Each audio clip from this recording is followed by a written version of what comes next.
नमस्कार दोस्तों, आज का वीडियो कोई साधारण वीडियो नहीं है। आज मैं आपको पूरी डॉक्यूमेंट्री दिखाने जा रहा हूं। मजाक नहीं कर रहा, आज आप एक पूरी डॉक्यूमेंट्री फिल्म देखेंगे। असल में बात क्या है कि कुछ दिन पहले इस डॉक्यूमेंट्री की प्राइवेट स्क्रीनिंग होने जा रही थी दिल्ली में जर्नलिस्ट के लिए, लेकिन दिल्ली पुलिस ने जबरदस्ती आकर उसे रोक दिया, कहा कि परमिशन नहीं है और इस डॉक्यूमेंट्री को देखना बैन कर दिया। आप तो जानते ही होंगे दोस्तों कि ये पहली बार नहीं है ऐसा हो रहा हो देश में। इससे पहले बीबीसी की इस डॉक्यूमेंट्री पर बैन लगाया गया। फिर खबर आ रही है कि दिलजीत दोसांझ की नई फिल्म पंजाब 95 इंडिया में रिलीज नहीं हो पा रही है क्योंकि सेंसर बोर्ड परेशानियां कर रहा है। दिलजीत ने ट्वीट करके कहा कि अभी के लिए सिर्फ इंटरनेशनली रिलीज हो रही है बिना किसी कट्स के साथ। अब हैरानी की बात देखो, दूसरी तरफ कुछ ऐसी फिल्में हैं जिन्हें सरकार के द्वारा इतना प्रमोट किया जाता है कि उन्हें स्पेशल ट्रीटमेंट मिलती है।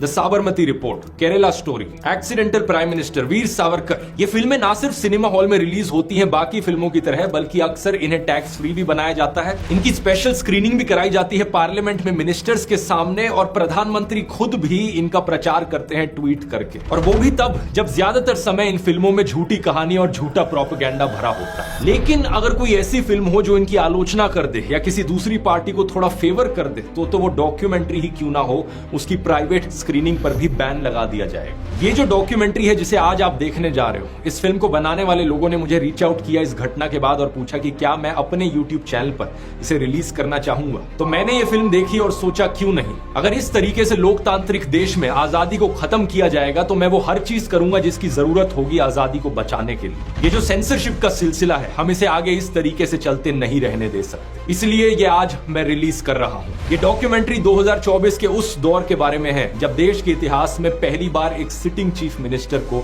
अरेस्ट कर लिया गया था और एक ही केस में एक पॉलिटिकल पार्टी की सारी टॉप लीडरशिप जेल में डाल दी गई। और ये केस ऐसा जिसमें अभी तक कोई कन्विक्शन नहीं हुआ है और सुप्रीम कोर्ट ने बार बार डांट लगाई है ईडी और सीबीआई को। इस फिल्म का नाम है अनब्रेकेबल, और हालात इतनी खराब है दोस्तों कि इस फिल्म के डायरेक्टर वैसे तो इंटरनेशनल अवार्ड विनिंग डायरेक्टर हैं, लेकिन वो अपना नाम नहीं बताना चाहते क्योंकि उन्हें डर है कि इस फिल्म के रिलीज होने के बाद कहीं उन्हें हरासमेंट ना फेस करनी पड़े। तो आइए इसे देखते हैं। घर पर अपने पॉपकॉर्न बना लीजिए और इसे जमकर शेयर करना, ताकि इन लोगों को भी पता चले कि अगली बार लोगों के बोलने के अधिकार को, हमारी आवाज को, हमारे फ्रीडम ऑफ एक्सप्रेशन को दबाओगे तो जनता उसका मुंह तोड़ जवाब देगी।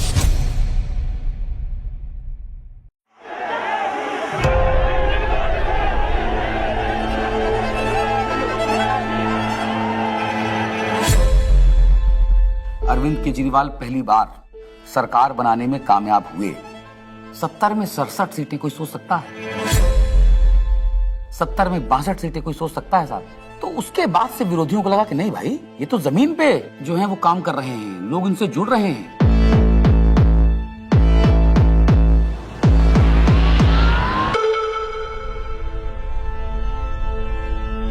कहानी शुरू होती है तब से जहां से आम आदमी पार्टी ने पंजाब जीता। लोगों की भूख थी आम आदमी पार्टी की। उन्होंने कहा आम आदमी पार्टी हमें चाहिए। लोगों ने वोट दिया और पंजाब में आम आदमी पार्टी का जन्म हो गया। पंजाब के लोग जो हैं वो सच्चे बंदों को पसंद करते हैं, और जिसके साथ दिल से जुड़ जाएं जुड़ जाएं।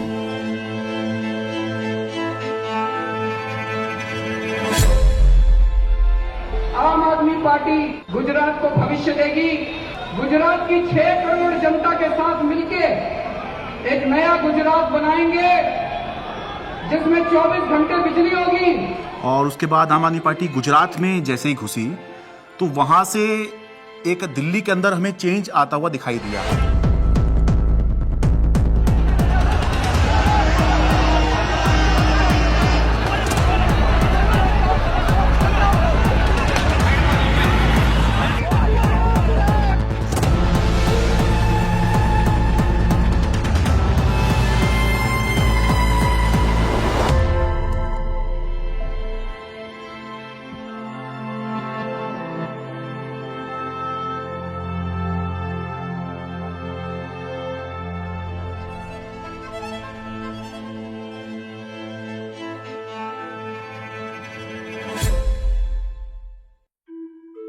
So it started, I think, with the arrest of Satyendra Jain ji, and मुझे ये लगता है कि ये स्ट्रैटेजी उनकी शायद रही होगी कि जो भी अरविंद केजरीवाल के सिर्फ आईज, ईयर्स, आर्म्स, हैंड्स, जो पूरी टीम है, कि अगर हम उस टीम को डिकैपिटेट कर देंगे तो हो सकता है कि काम रुक जाए। टेबल में बैठे होंगे बीजेपी के 3-4 लोग बड़े बड़े, बोले यार अब केजरीवाल को बेईमान साबित करने का क्या तरीका। किसी ने आइडिया दिया होगा कि कुछ घोटाला, बोले यार कोई घोटाला कैसे, कोई चिपकेगा नहीं इस आदमी पे। दिल्ली के स्वास्थ्य मंत्री सत्येंद्र जैन को ईडी ने हिरासत में लिया। एनफोर्समेंट डायरेक्टरेट ने सबसे पहले अरेस्ट होने वालों में मैं था।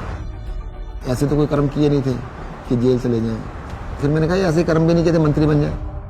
तो क्योंकि मुझको पूरा केस पता था तो मुझे लगा ठीक है, एजेंसी अगर अरेस्ट कर रही है थोड़े दिन में छूट जाएंगे। Why are they threatened by us?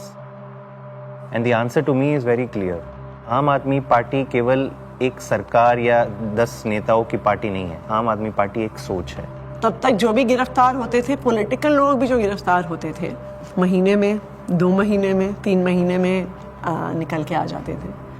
तब हमने ये नहीं सोचा था कि इतना लंबा चलेगा।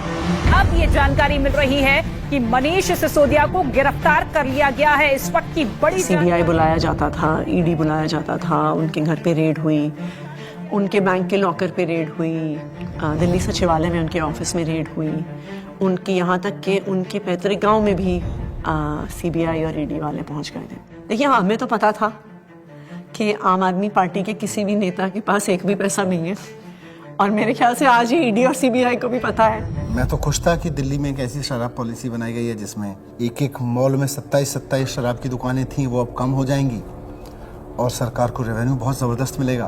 तो मैं तो खुश था कि अच्छी पॉलिसी बनाई गई है और कई राज्य इस पॉलिसी को देख रहे थे, पर अचानक इन्होंने चिल्लाना शुरू